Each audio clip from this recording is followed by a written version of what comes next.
anything in your life to change if your environment is controlling your feelings and thoughts, and if your environment is controlling how you feel and think. And I say to you, Aubrey, why are you so upset today? Oh, well, this person is upsetting me.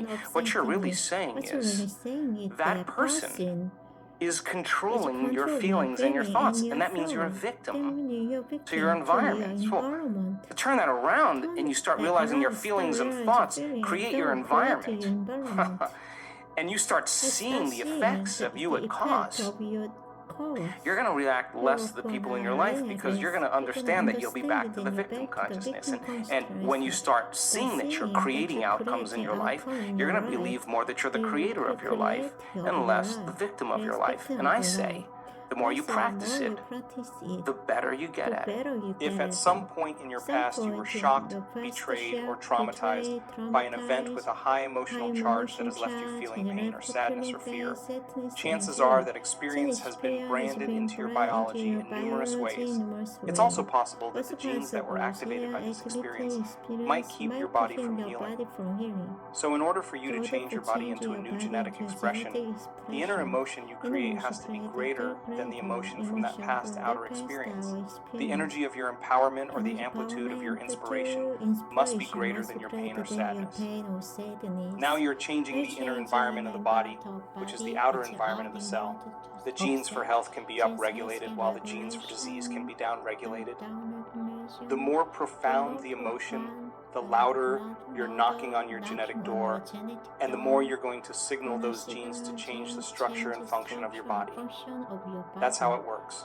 We can actually prove this because in one of our 2017 advanced workshops in Tampa, we measured gene expression in a randomized selection of 30 workshop participants. The results showed that our students were able to significantly change the expression of 8 genes over the course of the 4-day workshop by changing their internal states. There is only one possibility in 20 that the results were due to chance. That's the threshold of significance that statisticians usually use. The functions of these genes are far-ranging. They're involved in neurogenesis, the growth of new neurons in response to novel experiences and learning, protecting the body against various influences that tend to age cells, regulating cell repair, including the ability to move stem cells to those sites in the body where they are need to, repair damaged or aging tissue, building cellular structures, especially the cytoskeleton, the framework of rigid molecules that give our cells shape and form, eliminating free radicals and so decreasing oxidative stress associated with aging and many major health conditions, and helping our bodies identify and eliminate cancerous cells, thereby suppressing the growth of cancer tumors. Activating the genes for neurogenesis was particularly significant because most of the time our students were in meditation. They were so present in their inner world of imagination that their brains believed they were in the actual event. If our students have changed their gene expression by creating elevated emotions in just a few days, imagine what you can do if you practice this meditation for a few weeks by using this breath technique to release the familiar emotions stored in the body from years of thinking and feeling the same way, and then by emotionally rehearsing new states every day. With practice, these unlimited emotions will become the new normal for you. Your brain will think different thoughts equal to those elevated emotions. Finally, by embracing these unlimited emotions instead of the same limited ones, when you understand that you are signaling new genes and making new proteins that are responsible for the change in structure and function of your body, you can assign more meaning to what you are doing. That leads to a greater intention, which creates an even greater outcome. It is a scientific fact that we use about 1.5% of our DNA. The rest is called junk DNA. There is a principle in biology called endowment that holds that nature never wastes anything that it is not going to use. In other words, if the junk DNA is there, there must be a reason. Otherwise, nature, in its infinite wisdom, would have evolved it away. Because the universal law is if you don't use it, you lose it. So, think of your genes as a library of potentials. There are infinite combinations of gene variations that can be expressed in those latent genes. They are waiting for you to activate them. There are genes for an unlimited genius mind for longevity, for immortality, for an uncompromising will, for the capacity to heal, for having mystical experiences, for regenerating tissues and organs, for activating the hormones of youth so you have greater energy and vitality, for photographic memory, and for doing the uncommon, just to name a few. It's all equal to your imagination, creativity. As you signal any of those genes ahead of the environment, your body will express a greater potential by expressing new genes to make new proteins for a greater expression of life. So, when I ask you to feel certain elevated emotions, when you recondition the body to a new mind, know that as you embrace each emotion, you are knocking on your own genetic door. People need a rush of dopamine in order to catch their attention, or a rush of adrenaline to learn. And so that they're dependent on their outer environment to regulate their emotional state. Now this is different now. Now I'm going to say to you, get in that beautiful heart of yours, and I want you to feel gratitude for the event before it occurs. Well, I can't feel it because it hasn't happened yet. That's the conditioning. That's the hypnosis. So then when you teach people how to create heart coherence and self-regulate, then it makes sense then with a coherent brain they can hold the image of their future. They can actually then rehearse who they're going to be. They can bring up the emotions of their future. Now here's the cool part. Awesome. If they can feel their gratitude before their healing begins. If they feel their abundance or their worthiness before they have their wealth, it will start generating abundance. If they start being in love with themselves and being in love with life, they'll create an equal. That's the law. If they're in awe of life or in awe of the moment, they're going to have a mystical experience. If they're empowered, they're going to start stepping towards their success. So then when we wait for the outer world to change our internal state, that's a conditioning process, because some people will live in lack and separation their entire life because they're not creating anything. When this happens, then I'll feel happy. That's the illusion of three-dimensional reality. That's cause and effect, but feeling the emotion ahead of the experience is causing an effect. So the heart, when it's coherent, tends to produce an external magnetic field that's up to 3 meters wide. Now you got a Wi-Fi signal. Now when you have a coherent brain, the brain could actually lay the information on that signal. And the thought of your wealth or your health can be carried on the frequency of that heart emotion. Emotions are the end product of an experience, right?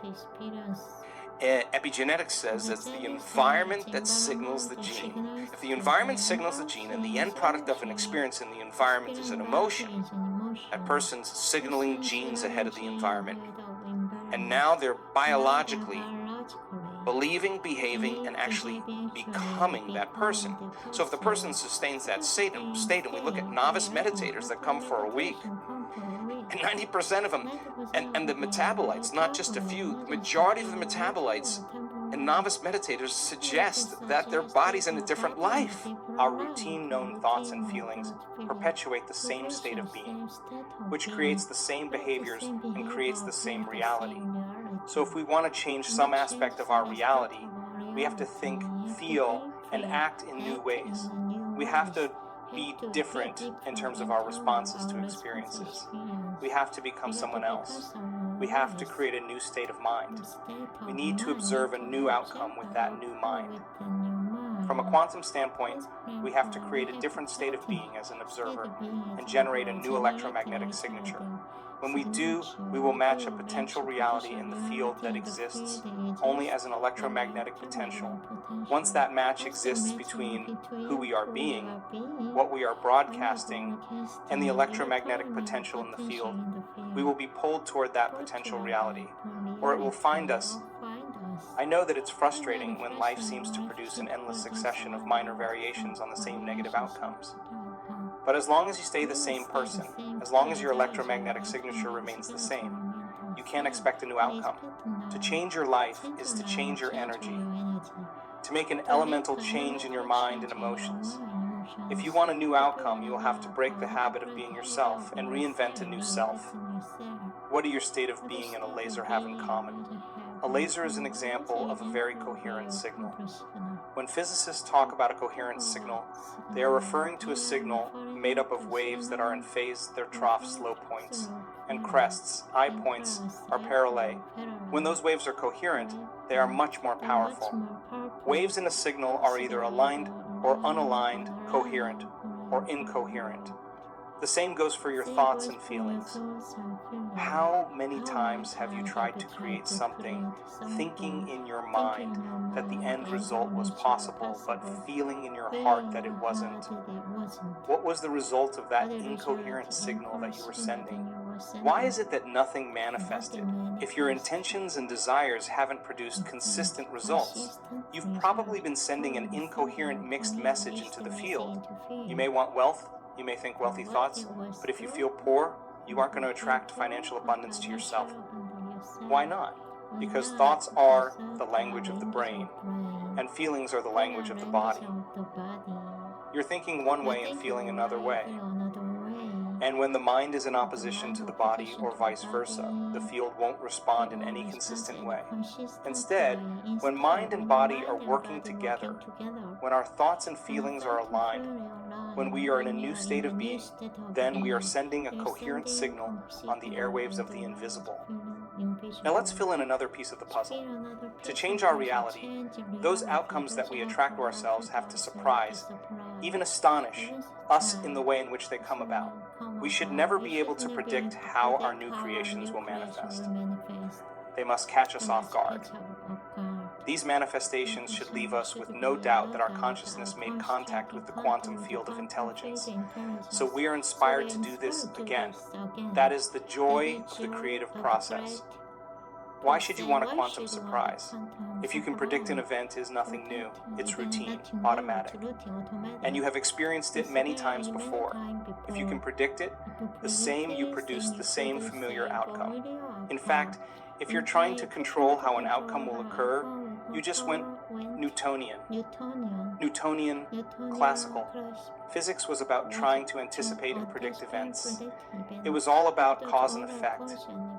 What does going Newtonian mean when applied to your ability to create? It's when the external environment is controlling your internal environment, thinking, feeling. That's cause and effect. Instead, change your internal environment, the way you think and feel, and then see how the external environment is altered by your efforts. Strive to create an unknown new future experience. Then, when an unforeseen event occurs in your favor, you will be pleasantly surprised. You just became a quantum creator. You just went from cause and effect to causing an effect. Hold a clear intention of what you want, but leave the how details to the unpredictable quantum field. Let it orchestrate an event in your life in a way that is just right for you. If you're going to expect anything, expect the unexpected. Surrender, trust, and let go of how a desired event will unfold. This is the biggest hurdle for most to overcome because we human beings always want to control the future reality by trying to recreate how it occurred in a past reality. To become abundant, we have to overcome the old personality. And that's 95% of who we are, right? Yes. So then, the side effect of the beginning of this process is a lot of discomfort. It is a lot of discomfort because you're stepping outside the known into the unknown, and now you can't predict. Scary. No, you'd rather hold on to your lack, Pain, and suffering. rather tell the story of that. At least it makes you feel something that's familiar. When you step outside and you're saying, I'm not going to complain about money any longer, I'm not going to complain about I don't have any, I'm not going to judge other people who do, I'm not going to say I can, I'm not worthy, it's never going to work. All those things got to go. I'm not going to feel lack, I'm not going to feel unworthy, I'm not going to feel separation, I'm not going to feel resentment. These are the things that are keeping my reality the same. Now it's no longer about abundance, about who you become. So the overcoming process becomes the becoming process. And so many people come to this work, they want abundance, they want healing, they want a new relationship, they want a new career, they want the mystical, but really, they want wholeness. And They want healing, they want peace, they want wholeness. because they feel unwhole. Well, when you're in lack or you're in separation, you're not whole. Imagine feeling so much wholeness that's impossible to want. That's what we're working on with people. Then you can really enjoy a sunset. Then you can really enjoy a meal. Then you can really enjoy your friends.